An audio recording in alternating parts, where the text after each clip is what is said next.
Hello मित्रों, जरूरी जानकारी।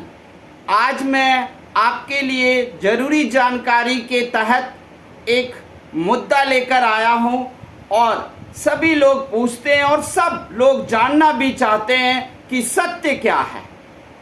सत्य क्या है, इसे जानने के लिए हमें कुछ बातों पर ध्यान देना होगा और देखना होगा कि आखिर सत्य है क्या। क्योंकि झूठ से तो आप सब लोग अवगत हैं। आसपास के लोग आपके कार्यस्थल पर जब झूठ बोलते हैं तो आप बड़े आसानी से उस झूठ को पकड़ लेते हो, लेकिन सत्य को समझ नहीं पाते। कभी कभी जिसको आप झूठ मानते हो वो भी सत्य हो सकता है, लेकिन सत्य को आपके लिए जानना जरूरी है, परखना जरूरी है। तो सबसे पहले जो भी मैंने अध्ययन किया है वो मैं आपको बताऊंगा। मैंने कहीं पर पढ़ा था, सबसे पहले वहां लिखा था कि सत्य ना तो मंजिल है। क्या लिखा था? सत्य ना तो मंजिल है और सत्य ना ही कोई निष्कर्ष नतीजा है, ना ही सत्य परिणाम है। सत्य सिर्फ व्यक्ति के द्वारा अनुभव किया गया एक अनुभव है, भावना है। क्योंकि सत्य को कोई भी व्यक्ति ना तो साबित कर सकता है और ना ही सिद्ध कर सकता है। सत्य को ध्यान के द्वारा व्यक्ति खुद में प्राप्त कर सकता है। अगर कोई आपको कहता है कि मैं आपको सत्य से रूबरू करा दूंगा, सत्य से मुलाकात करा दूंगा, तो ये हो ही नहीं सकता। क्योंकि सत्य व्यक्तिगत रूप से अनुभव किया गया एक भावना है, एक विचार है, वही सत्य है। सत्य कई अर्थों में देखा जाता है। कभी कभी सत्य को तथ्य के रूप में पेश किया जाता है, लेकिन आप तो जानते हो तथ्यों के विरुद्ध भी तो तर्क दिया जा सकता है। हर बात के विरुद्ध तर्क दिया जा सकता है और जिस किसी बात के विरुद्ध में तर्क दिया जा सके वो सत्य नहीं हो सकता है। सत्य केवल वही है जो ध्यान करके आपको अपने ही मन के अंदर व्यक्तिगत रूप से प्राप्त होगा।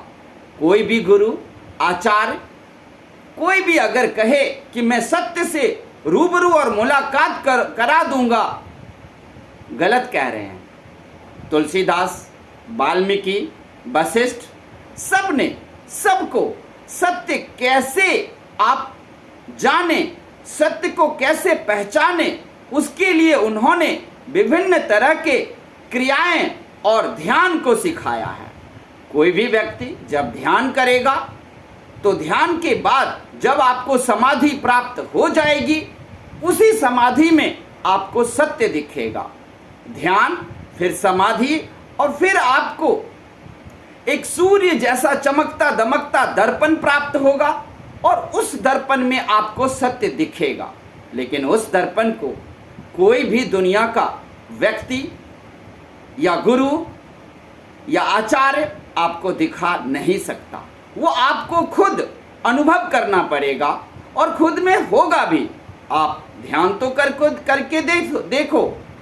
तथ्यों को सत्य मत समझ लेना, क्योंकि तथ्यों के साथ खेलना दुनिया का सबसे बड़ा खेल है। आप तो जानते ही हो दुनिया में क्या चलता है। दुनिया में चलता है कि जिंदगी हो या व्हाट्सएप हो, सिर्फ लोग स्टेटस देखते हैं।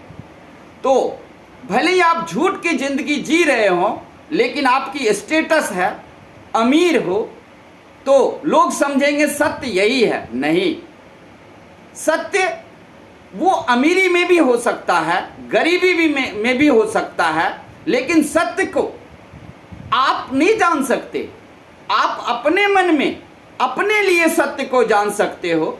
किसी दूसरे अमीर और गरीब में आप सत्य को नहीं ढूंढ सकते। आप अमीरी को, धन को सत्य के रूप में नहीं देख सकते, क्योंकि महादेव, आप जानते हो कि एक चांडाल के सामने महादेव जो है नतमस्तक होते हैं और उस चांडाल को सिखाते हैं कि सत्य क्या है वो तुम्हें ही पता चलेगा, क्योंकि चांडाल बुरे कामों को ही सत्य समझ रखा था और महादेव उसे समझाते हैं। तथ्य को सत्य कहना बिल्कुल अनुचित है। तथ्य कभी सत्य नहीं हो सकता। हाँ, तथ्य वही होगा जो स्वयं में आप देख सकते हो। सत्य पर अभी भी कई प्रश्न है और बहस रोज होता है। जो मैं अभी बता रहा हूं वो भी विवादों के घेरे में आ सकता है और सत्य पर बहस होती रहेगी, तर्क पर तर्क होता रहेगा, लेकिन सत्य तो वही है जो मैंने ध्यान और समाधि के द्वारा अपने मन के अंदर देखा। मैं उस सत्य को आपके सामने वर्णन नहीं कर सकता, सिर्फ इतना कह सकता हूं कि आप भी ध्यान करें, समाधि पाएं और सत्य को देखें। मैंने जो सत्य को देखा समाधि में, ध्यान में, उस सत्य को मैं बार बार वर्णन करने की कोशिश करता हूं, लेकिन मुझे शब्द नहीं मिलता। मैं उसको बयान ही नहीं कर पा रहा हूं। मैं तो कुछ लाइनें आपके साथ साझा कर रहा हूं। गीता के 11वें अध्याय में भगवान ने अपने आप को विश्व रूप में दिखाया है। जानते हो, यही सत्य है। जब भगवान अपने विश्व रूप को दिखाते हैं, गीता के 11वें अध्याय में, तब पता चलता है ये सत्य है। हाँ, दो चीजों को आप सत्य जरूर मान सकते हो। एक, जो गीता के अध्याय में भगवान श्री कृष्ण ने अपने विश्व रूप को दिखाया है वो सत्य है, और दूसरा जो आप सबको मालूम है, मृत्यु सत्य है। जन्मना किसी का सत्य नहीं है, लेकिन मृत्यु सत्य है। जो जन्म लिया है ये सत्य है कि वो मृत्यु को प्राप्त करेगा, अन्यथा दुनिया, जग, इसमें क्या सत्य है, रिश्ते नाते, इसमें क्या सत्य है, ये जानने के लिए आपको ध्यान और समाधि में जाना पड़ेगा और व्यक्तिगत रूप से उस सत्य को पाना होगा। मैं वर्णन नहीं कर सकता। हाँ, दो चीजें जो सत्य है, भगवान श्री कृष्ण का विश्व रूप और मृत्यु, इसको मैं जरूर आपके सामने कहूंगा कि ये सत्य है। इस पर कोई तर्क वितर्क चल ही नहीं सकता। कोई विरोध में कोई तथ्य पेश ही नहीं कर सकते। लेकिन इसके अलावा जिन चीजों को ये देह है आपका, ये सत्य नहीं है। भगवान का विश्व रूप है, मृत्यु है, वो सत्य है, लेकिन ये देह आपका है, ये सत्य नहीं है। आपके अंदर आत्मा है, वो सत्य है या नहीं है, उसको आपको समझना पड़ेगा। आत्मा सत्य है या नहीं है ये मैं जान पाया, लेकिन अगर आपको जानना है तो वो आपको ही जानना होगा, पाना होगा। मैं कितना भी वर्णन करूं कि मेरे अंदर जो आत्मा है वो सत्य है कि नहीं है, मैं वर्णन नहीं कर पा रहा हूं। आप एक बार ध्यान और समाधि लगा के देखो, समाधि पा के देखो, और फिर देखना कि आपको आत्मा की सच्चाई और सत्य का पता चलेगा।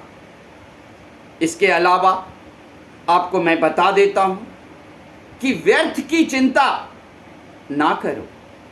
सत्य के पीछे भागने की जरूरत नहीं है, सत्य आपके अंदर है। व्यर्थ की चिंता करना ही नहीं है कि सत्य क्या है नहीं है, वो आपके अंदर है, आप उसे ढूंढ लो। ध्यान समाधि से जरूर ढूंढ लोगे।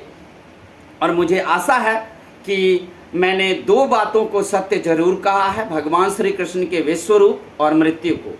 इसके अलावा जो कुछ जिन चीज़ों को और जिन बातों को आप सत्य मानते हो, उन सब को आपके अंदर खुद में ढूंढना होगा, स्वयं से ढूंढना होगा, ध्यान लगाना होगा, समाधि पानी होगी और फिर मिलेगा। आत्मा की सत्यता को भी आपको खुद स्वयं में प्राप्त होगा। अगर मुझे प्राप्त भी हुआ है तो मैं वर्णन भी करूं तो मेरे बस की नहीं है, मेरे शब्द ही नहीं मिल रहे हैं। जो कुछ मैंने देखा ध्यान समाधि में, वो सारा कुछ मैं वर्णन करना चाहता हूं, लेकिन कितनी भी कोशिश करता हूं मुझे कोई शब्द ही नहीं मिल पाता। तो मित्रों, मैंने यही सत्य के बारे में ढूंढ कर लाया। आपको कैसा लगा? व्यर्थ में कोई चिंता मत करना कि सत्य आपको दिखता क्यों नहीं है? बस आप ध्यान समाधि करना और आपको सब कुछ प्राप्त हो जाएगा। तो अगर आपको ये मेरी इकट्ठा की हुई सामग्री अगर अच्छा लगा हो तो ज़रूर इस चैनल को सब्सक्राइब करना, ताकि हमारा मनोबल ऊपर उठेगा और मैं और आप लोगों के लिए ढूंढ कर लाता रहूँगा। धन्यवाद, और तब तक के लिए आप खुश रहें और स्वस्थ जीवन जिएं।